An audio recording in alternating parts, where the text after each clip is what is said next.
అందరికీ నమస్కారం. ముఖ్యంగా రైతు సోదరులకి ముఖ్యంగా గత 4-5 రోజుల నుంచి కంటిన్యూస్గా వర్షాలు పడతా ఉన్నాయి. చాలా చోట్ల కూడా వరి, ఈ మొక్కజొన్న లేదంటే పత్తి ఇవన్నీ కూడా ముంపుకు గురయ్యి ఉంటాయి. ఈ అధిక వర్షాలు కురిసిన తర్వాత నీరు నిలబడి ఉండటం వలన మొక్కల వేర్లకి ఆక్సిజన్ సరిగా అందకపోవడం వల్ల గురక వ్యాధి అనేటటువంటిది ఒకటి కామన్గా వస్తూ ఉంటుంది. దాన్ని దృష్టిలో ఉంచుకొని ముఖ్యంగా రైతులు తీసుకోవాల్సినటువంటి జాగ్రత్తలు ఏమిటో నేను ఈరోజు వివరించబోతా ఉన్నాను. ముఖ్యంగా వరి తీసుకుంటే వరి కొన్ని చోట్ల చిరుపొట్ట దశలో ఉన్నది, కొన్ని చోట్ల టెలరింగ్ అంటే మన కంకి పిలక దశలో ఉంది. ఈ పిలక దశలో ఉన్నా కానీ లేదంటే చిరుపొట్ట దశలో ఉన్నా కానీ ఇమీడియట్గా వాటర్ ఎక్కువగా ఉన్న చోట మనకి పొట్టకుళ్ళు అనేటటువంటి ఒక రకమైనటువంటి తెగులు వస్తుంది. దీనికి ఏంటంటే ఆ చిరుపొట్ట వచ్చే దశలో ఉన్నటువంటి కింద బేసల్ స్టెమ్ అంటే కింద కాండం యొక్క అడుగున మచ్చల మాదిరిగా వచ్చేసేసి ఆ మచ్చలు పెద్దవి అయిపోయి క్రమేణా ఆ పొట్ట మొత్తం కూడా కుళ్ళిపోవడం జరిగిద్ది. కాబట్టి దీన్ని దృష్టిలో ఉంచుకొని ముందుగా మనం ఏం చేయాలంటే వాటర్ ఎక్కువగా ఉన్నట్లయితే వాటర్ని మొత్తాన్ని కూడా తొలగించేసేసేయాలి. తొలగించి ఆరనిచ్చిన తర్వాత మరలా వాటర్ పెట్టుకోవాల్సి ఉంటుంది. మరీ ఎక్కువగా ఉన్నట్లయితే రైతు సోదరులు ఎగ్జాకాన్జోల్ అనేటటువంటి మందుని 2 ml 2 milligrams per 1 లీటర్ నీటి చొప్పున కలిపి స్ప్రే చేసుకోవాలి. అది దొరకనట్లయితే వ్యాలిడామైసిన్ 1 నుంచి 1.5 grams per 1 లీటర్ వాటర్లో కలిపి పిచికారీ చేసుకోవాల్సి ఉంటుంది.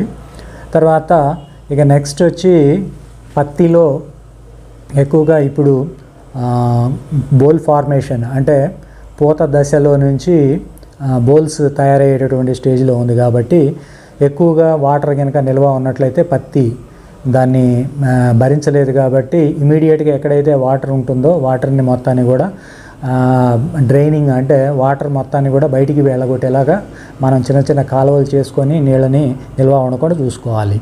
తర్వాత ముఖ్యంగా ఈ వర్షాలు ఎక్కువగా ఉండటం వల్ల పౌడరీ మిల్డ్యూ అంటే బూజు తెగులు అనేది ఒకటి రావడానికి అవకాశం ఉంటుంది. కాబట్టి నీటిలో కరిగే గంధకం వెటబుల్ సల్ఫర్ అనేటటువంటిది ఉంటుంది. దాన్ని 1 లీటర్ నీళ్ళలో 3 గ్రాములు కరిగించేసేసి నీళ్ళని పిచికారీ చేసుకోవాల్సి ఉంటుంది. తర్వాత నెక్స్ట్ వచ్చి వేరుకుళ్ళు రూట్ రాట్ అంటారు. ఇది కూడా ఒక మొక్క నుంచి ఇంకొక మొక్కకి వ్యాపింపజేస్తూ ఉంటుంది. కాబట్టి ముఖ్యంగా మనం ఈ నీటిని మొత్తాన్ని కూడా బయటికి వెళ్ళగొట్టిన తర్వాత కాపర్ ఆక్సీక్లోరైడ్ అనేటటువంటి మందు ఉంటుంది.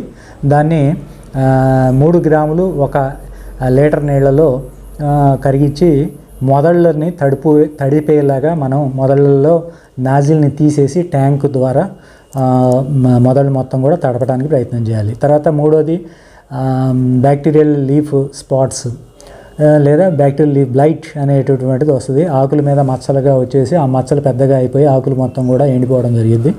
దీని నివారణకు కాపర్ ఆక్సీక్లోరైడ్ 3 గ్రాములు, తర్వాత లేదంటే మ్యాంకోజెబ్ 2 గ్రాములు, అది కూడా దొరకనట్ల పక్షంలో ఉన్నట్లయితే కార్బండిజం 1 నుంచి 1.5 గ్రాములు 1 లీటర్ నీళ్ళల్లో కరిగిచ్చేసేసి స్ప్రే చేయాలి. దీంతోపాటు మనం స్ట్రెప్టోసైక్లిన్ అనేటటువంటి మందు దొరుకుతుంది. దాన్ని 2 గ్రాములు 10 లీటర్ల నీళ్ళల్లో కలిపి మనం పిచికారీ చేయాల్సి ఉంటుంది.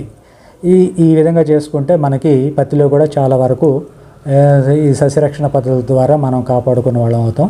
తర్వాత మెయిన్గా ఈ పత్తిలో కానీ లేదా వరిలో కానీ నీళ్లు నిల్వ ఉండటం వల్ల గత 4-5 రోజుల నుంచి కంటిన్యూస్గా మునిగి ఉండటం వల్ల అటువంటిది కనుక జరిగినట్లయితే కంపల్సరీగా మనం నీటిని మొత్తాన్ని ప్రధాన పొలం నుంచి బయటికి వెళ్ళగొట్టిన తర్వాత బూస్టర్ డోస్ కింద మనం 20 kg యూరియా కానీ లేదంటే 10 kg 20 kg యూరియా మరియు 10 kg పొటాషియం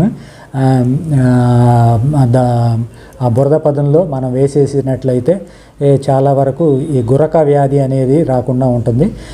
అట్లాగే ఇంకా ఇది దొరకని పక్షంలో మనము 13-0-45 అనేది పొటాషియం నైట్రేట్ అని అంటారు. ఇది 5 నుంచి 10 గ్రాములు 1 లీటర్ నీళ్ళలో కలిపి ఆకుల మీద పిచికారీ అయినా చేయాలి. లేదంటే పొటాషియం నైట్రేట్ అనేటటువంటి మందు దొరుకుతుంది. దాన్ని 10 గ్రాములు 1 లీటర్ నీళ్ళల్లో కలిపి ఈ రెండింటిని 13-0-45 కానీ మల్టీకే అని అంటారు, అది కానీ లేదంటే పొటాషియం నైట్రేట్ కానీ ఈ రెండింటిని మనం ఆకుల మీద పిచికారీ చేసినట్లయితే ఇది సమర్థవంతంగా సాధారణంగా ఇప్పుడు ఈ వర్షాకాలంలో వచ్చేటటువంటి తెగుళ్ళ నుంచి నివారణ చేసుకోవడానికి చాలా చక్కటి అవకాశం ఉంటుందని రైతు సోదరులు ఈ తగిన సంరక్షణ చర్యలు చేపట్టవలసిందిగా కోరుతున్నాను.